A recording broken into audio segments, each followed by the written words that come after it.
What's up, y'all? Summer here. Let's talk photography.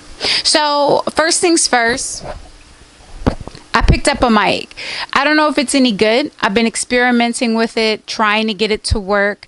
It's been hit and miss. Sometimes it's a little hit and miss, like my voice right now. What is happening? All right, there we go. It's been hit and miss.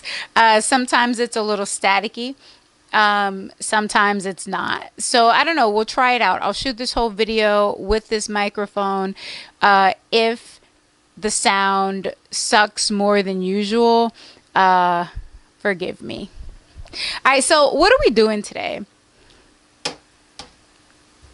So right here, I have two disposable cameras. We are going to be developing disposable camera film today.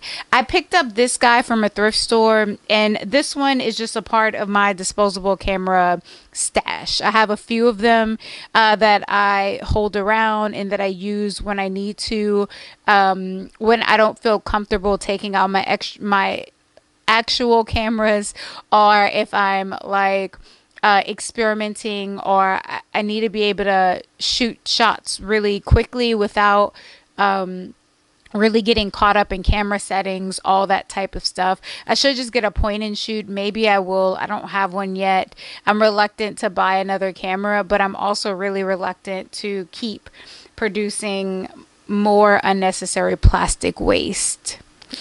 So yeah, we'll see what that looks like down the road. Anyway, I have two disposable cameras. This guy I'm especially excited about. Why? So this camera, I picked it up from a thrift store, and the reason I'm excited about it is because when I bought it, there were already shots on this camera, at least like maybe 15, something like that. And the camera is from, well, it said it expires in 2010. So it's probably from something like 2009, 2008, something like that. I'm really excited to see what the mystery shots are on this camera. There were a few extra shots, of course. There were only like 15 or 27 taken. So I shot off as many as I could. There's a few more on the roll. I'm just going to shoot those guys off quickly so that we can wind the roll up and get it ready to develop. I needed something that I could experiment with that would have shots on it that I cared a little less about than the shots on this particular camera. So I got this because I've never developed a disposable camera before. So we're gonna have to open it up, get the film out, all of that stuff, and I want to make sure I understand the mechanics of opening up one of these bad boys before I open up a camera I actually care about. Now there's a couple of things logistically. This camera is a little bit different from this one in terms of the way it's built, but overall they're pretty much the same camera from different time periods, right? So I'm gonna go ahead and get started, open these guys up, and I'll show you what the pictures look like. Well, on this one anyway. The pictures on this camera, you're gonna see it in a dip, or you probably have already seen it actually in the video from last week or maybe the week before. But this guy, you'll see the pictures in this camera, so we'll see what the mystery holds for us. All right, y'all, let's get to it. All right, y'all, so we are ready to get started. I have my two cameras. I'm going to start with this guy. This is the one that I picked up from the thrift store. We're going to open it up and start the process. One of the things you want to do first, you want to make sure that the film is all the way wound, that you've completed your roll. We don't want to catch any film outside of the canister. From my understanding, is just like with regular 35 millimeter canisters of film, there's going to be a canister inside of this box that we can pull out and develop like normal. I'm realizing how difficult it is to lend my hand to the mic while I talk. Let me see if I can clip this to me in some way, shape, or form. Or maybe I can just sit it in front of me. Yeah, cool. We'll do that. All right, so first things first, we're going to start by pulling off some of the sticker labeling. if we can.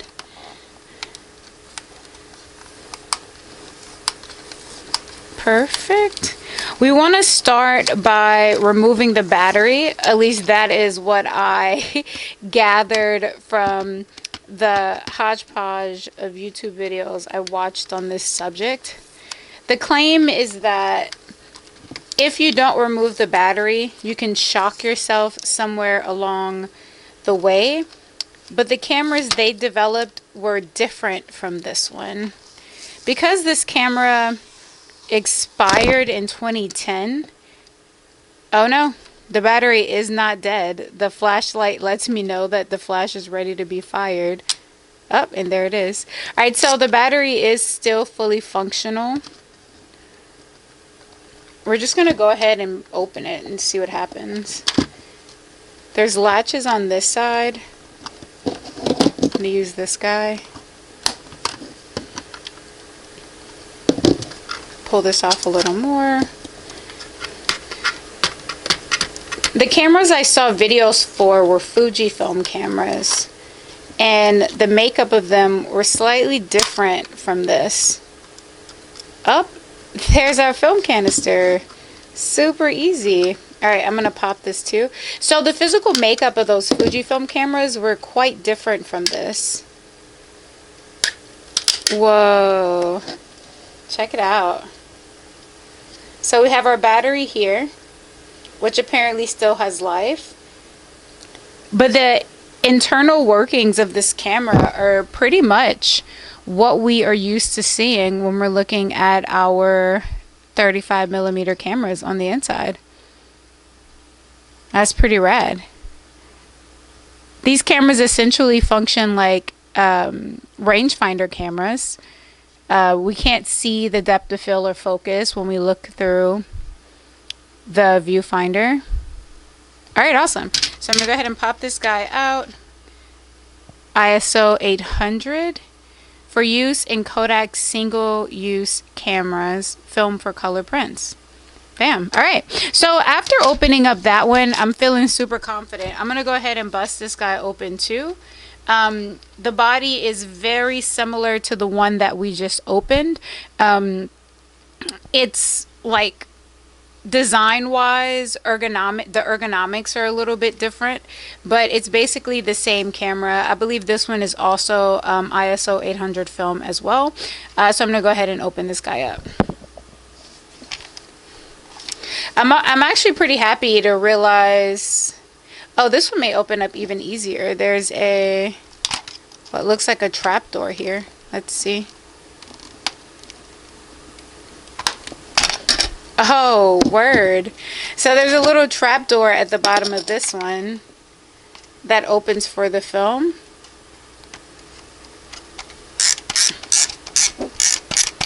It's totally wound, and there it is. Whoa. So that one dropped the film even easier than the first one. This one was not built with the little trapdoor, but this guy had a simple little trapdoor here that just dropped the film out super easy. So the next parts of our process, I'm happy that both of these are ISO 800. Let's see, C41, C41, perfect. I'm going to go ahead and start the process of putting these in a development tank. I'm going to grab my dark bag, whatever you call these things. I'm never quite sure what to call it, but I'm gonna grab this guy, put all my equipment in there that I need to load this up, and then I will meet up with you again so we can start developing these bad boys. Let's go.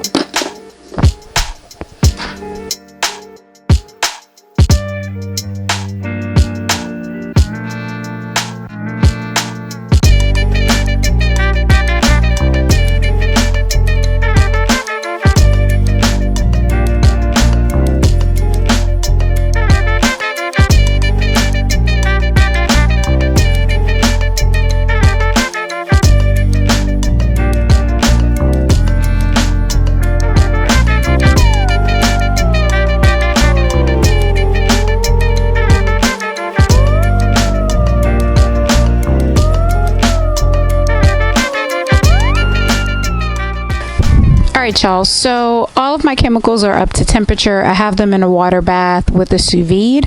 I'm going to go ahead and start the process of developing my film. Other handy dandy tips. I use an app called Develop. And it's pretty great. All it is a timer. You have to set up all your intervals, but it's an interval timer. You can set up different profiles, and for instance, I have color film set up. I have a Tri-X 400 and how do you say that? Rotenol at 1 to 50 dilution. You set up the different profiles that you want to work with, and it keeps track of it. It tells you when to agitate, when to stop, when to change to your next bath of chemicals. It's pretty great. Enough about that. Let's get into developing the film.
I'm so bummed.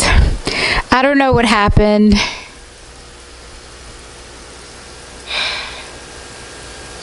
But both rolls are 100% empty. I'm assuming it was a development error because there isn't even any data along the edge of the film. Yeah. The thing is, I'm not quite sure what development error I could have made. That was possibly the most perfect development I've done to date in terms of water temperature being spot on, chemical temperature being spot on. I even made sure to warm up my pre-soak, which I never do, and I never have problems. So I don't know what went wrong, honestly. Only thing I can think of is that maybe my developer is dead, but I'm not sure if this is what would happen. So I'm going to go ahead and do some research. My Blix had some white stuff floating in it, crusty white things. I Googled it before I used it. They said it was fine. But I only read like one thing, and that one thing said it was fine. Anyway, I was so excited to see the photos from that disposable pack that I got at the thrift store, but it's not happening. And I decided to still produce this video because I think it's important. All too often as photographers, especially photographers putting out content, folks try to pretend to be perfect and pretend to get it right all the time. I'm not, and I don't. Here is some evidence of that. And I think it's important to put out the content where everything goes wrong. I think that's as important as putting out the content when everything goes right. So no photos. I'm so bummed about that. I really wanted to see what that camera was hiding, what information it was hiding. But on another note, I'm happy that this happened with roles that were only semi-important as opposed to happening with roles that I actually feel a strong connection to the content that's on them. Ah, man. One of these rolls were for the video that I wanted to post today. So I'm gonna have to go out and probably just rescout and reshoot some of those photos I captured using my Sony. Um,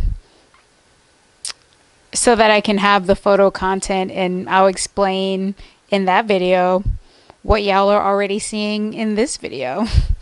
Ah, man. What a No, it's not a tragedy. It honestly isn't. I actually don't even really feel that sad if I really think about it. I don't really feel that sad or bummed about it because I learned something from this. All my chemicals were done in the right order, so I'm assuming that there's probably something up with my chemicals. The only other time I've ever had this happen to me was developing black and white film, and it only happened once. I accidentally put in the fixer before the developer, and it wiped the film clean. So that makes me think that something might be wrong with my Blix. But I don't know. I got to do some research to figure it out. Either way, there are no pictures to share with you. And for that, I'm sorry. I learned some things though, and maybe you did as well. I guess that's it. I don't really have anything else to say. Yeah. Thank you for watching.